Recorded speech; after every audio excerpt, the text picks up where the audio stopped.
Om Shanti. Good morning. साकार मुरली 23 मार्च 2022। बाबा का मीठा मीठा पत्र मीठे मीठे बच्चों के मीठे मंथन के लिए। मंथन शुरू करने से पहले सुख के सागर से बाबा की सुख भरी किरणों के नीचे बैठ जाते हैं और अनुभव करते हैं, मैं बहुत सुखी आत्मा, सुख के सागर को अपने सम्मुख रखकर सुख से संपन्न होने वाली आत्मा, मैं बहुत सुखी हूं। आज मीठे बाबा ने कहा, मीठे बच्चे, कोई भी कर्म विकर्म न बने, इसकी पूरी संभाल करनी है। कर्म विकर्म कब होता है? जब कोई भी कर्म हम देह अभिमान बस करते हैं, इवन संकल्प भी देह अभिमान बस करते हैं, तो विकर्म बन जाते हैं। और अगर आत्मिक स्थिति में स्थित होकर के कर्म करते हैं तो विकर्म नहीं बनते हैं। तो इतना अटेंशन हमको रखना पड़ेगा, तब विकर्म नहीं होंगे, नहीं तो विकर्म होते जाएंगे। इसलिए बाबा ने कहा, कदम कदम पर बाप की श्रीमत लेकर कर्म में आना है। बाबा की श्रीमत तो बताई हुई है बाबा ने, है ना। और अगर कुछ डाउट है तो पूछ लेने, तो विकर्म नहीं बनेंगे। आज प्रश्न में भी बाबा ने कहा, विकर्मों से कौन बच सकता है? युक्ति बताई बाबा ने। और परमात्मा की सहायता किन्हें मिलती है? बाबा ने कहा, जो बाप से सदा सच्चे रहते, जो परमात्मा से सदा सच्चे रहते हैं, मतलब सब कुछ सच सच बता देते हैं। दूसरी बात क्या है? प्रतिज्ञा कर विकारों का दान देकर वापस लेने का संकल्प नहीं करते, है ना। दान दे दिया, संपूर्ण श्रीमत का पालन करने लगे, अब संकल्प चल रहा है कि नहीं किए होते, विकारों में जाते होते,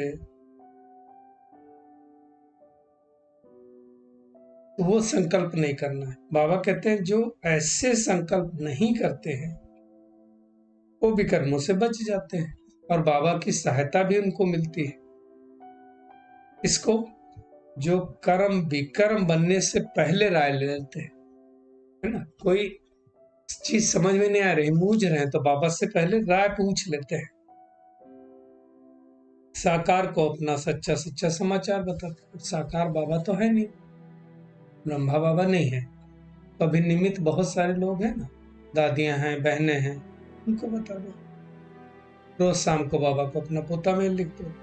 बाबा कहते हैं, बच्चे सर्जन के आगे कभी बीमारी नहीं छिपानी चाहिए। अगर छिपाएंगे तो क्या होगा?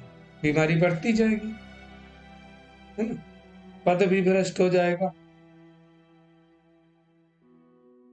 और सजाएं भी खानी पड़ेगी। तो अब हमें ऐसा नहीं करना। आज का गीत है, बचपन के दिन भुला न देना, आज हंसे कल रुला न देना। जब हम ज्ञान में चलते हैं, बाबा की बहुत मदद मिलती है। वो वाले दिन कभी भूलना नहीं है। बाबा कहते हैं कि तुम बच्चे अब आकर के हम हमारे बने हो, अर्थात ईश्वर के बने हो, ईश्वर की संतान हो। गॉड फादर है तो हम गॉड फादर की संतान हो गए, तो मतलब हम उनकी संतान हो गए। तो अगर हम उनकी संतान हैं, मतलब पारलौकिक पिता के बने, इसलिए पारलौकिक पिता से बेहद का सुख का वर्षा लेने के लिए। और वो बेहद का बाप क्या करता है? स्वर्ग का रचयिता है, तो जरूर स्वर्ग की बात सही देगा। यही जान के तो हम उसके बच्चे बने ना। दुनिया में अगर कोई बच्चे को राजा गोद ले तो क्या सोचेगा? मैं तो साहूकार बन गया, मुझे सब कुछ मिलने वाला। अब हमने बाबा की गोद ली, क्यों लिए? कुछ फायदा होगा तभी लिए। फायदा यह है कि स्वर्ग की बात सही मिल रही, तो ऐसे बाप को कभी भूलना नहीं। और दूसरा क्या करना है? उनकी मत पर चलना है।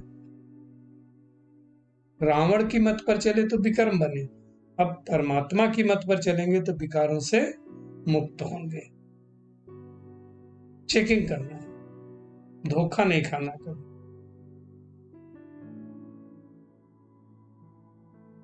बाबा से कदम कदम पर राय लेते रहना है, कभी भी देह अभिमान नहीं आना, क्योंकि अगर विकारों के फंदे में हम गए तो हम गिर जाएंगे। इसलिए विकारों का दान दे करके बाबा ने कहा ना, कभी वापस लेने का भी संकल्प ना चले, क्योंकि अंतिम जन्म है, थोड़े समय की बात है, इसके बाद तो हमें जाना ही है। हार नहीं खानी, क्योंकि विकारों रूपी दुश्मन को जीतने के लिए बल चाहिए। कौन सा बल चाहिए? आत्म बल और परमात्मा बल चाहिए, और याद से मिलेगा।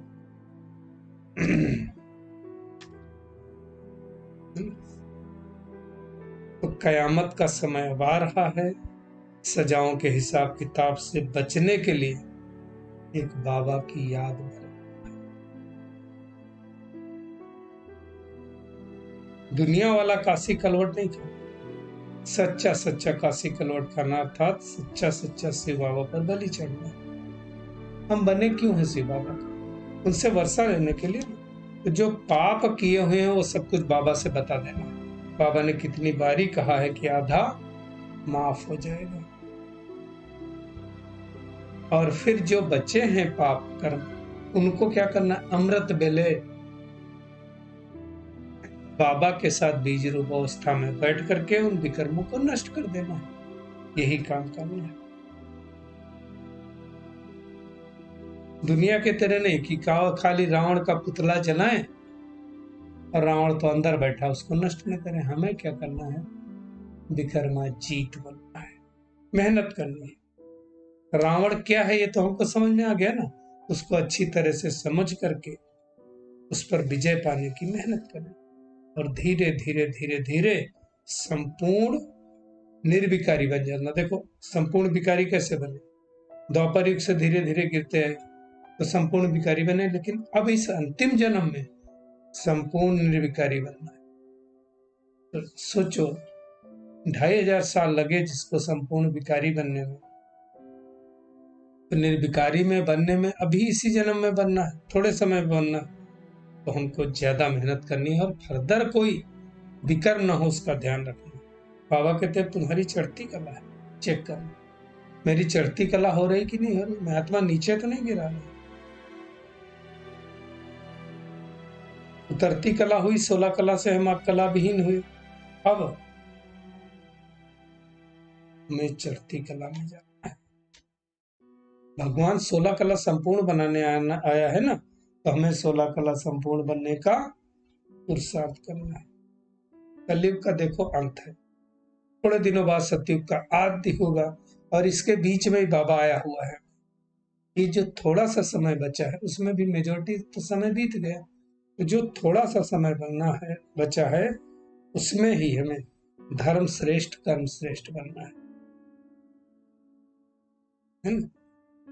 फिर सतो प्रधान बनना है।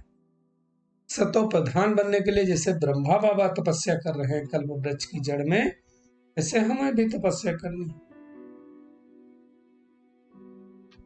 क्यों तपस्या कर रहे हैं? देवी देवता बनने के लिए तपस्या कर रहे हैं ना। हमारा ही यादगार मंदिर बना हुआ है, कौन सा? दिलवाड़ा मंदिर।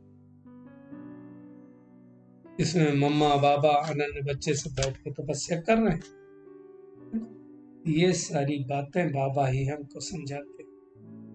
वास्तव में देखा जाए इसका मंदिर हो, हमारे बाप का मंदिर है ना, शिव बाबा का मंदिर है ना, और वो बाबा इस समय हमें बैठ करके प्रैक्टिकल ये सारी बातें समझा रहा है। कैसे समझा रहा है? किसी तन में प्रवेश लेकर के, ब्रह्मा के तन में प्रवेश लेकर के सुना रहा है।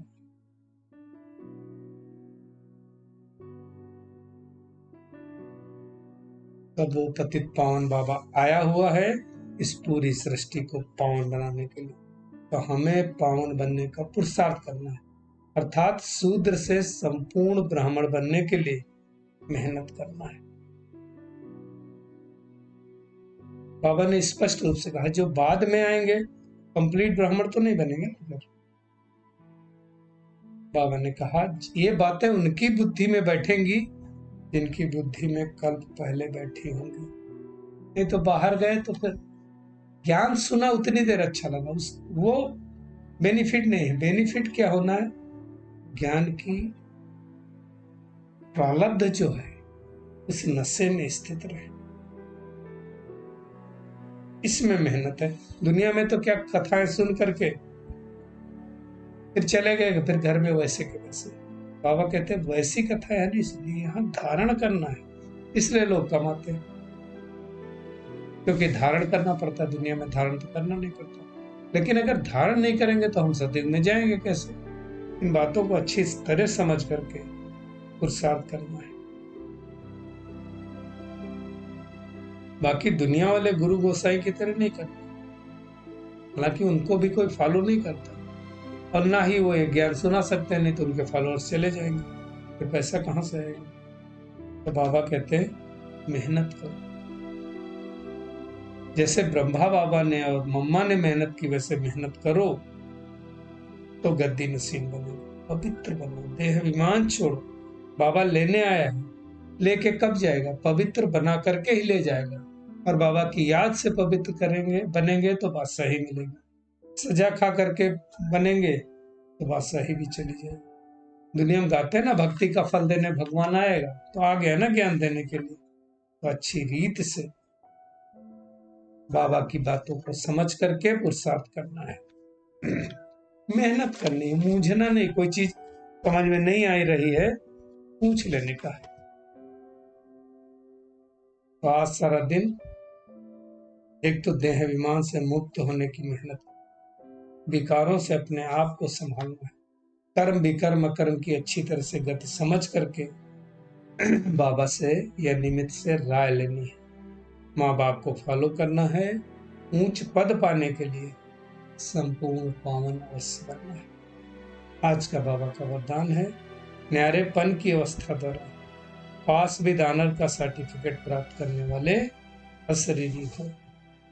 बाबा कहते पास विद ऑनर का सर्टिफिकेट प्राप्त करने के लिए मुख और मन दोनों की आवाज से परे शांति स्वरूप की स्थिति में स्थित होने का अभ्यास चाहिए। आत्मा शांति के सागर में समा जाए, यही स्वीट साइलेंस की अनुभूति बहुत प्रिय लगती है। मतलब परम धाम में हम बैठ जाए और खो जाए शांति के सागर में, कोई संकल्प विकल्प ना हो तो अच्छा लगेगा। बाबा कहते तन और मन को आराम मिल जाता है, अंत में शरीर बनने का अभ्यास ही काम में आएगा। महसूस होगा शरीर का कोई खेल चल रहा है, आत्मा शरीरी बन न्यारी होकर के शरीर के पाठ को देखेगी, यही अवस्था विजयी बना देगी। तो ऐसा हमें पुरुषार्थ करना है। स्लोगन है, सर्व गुणों व सर्व शक्तियों का अधिकार प्राप्त करने के लिए बाबा का आज्ञाकारी बना। चलिए परमात्मा किरणों के नीचे बैठ जाते हैं, अनुभव करते हैं मैं परमात्मा प्यारी और देह से न्यारी आत्मा, मैं बहुत शक्तिशाली हूँ,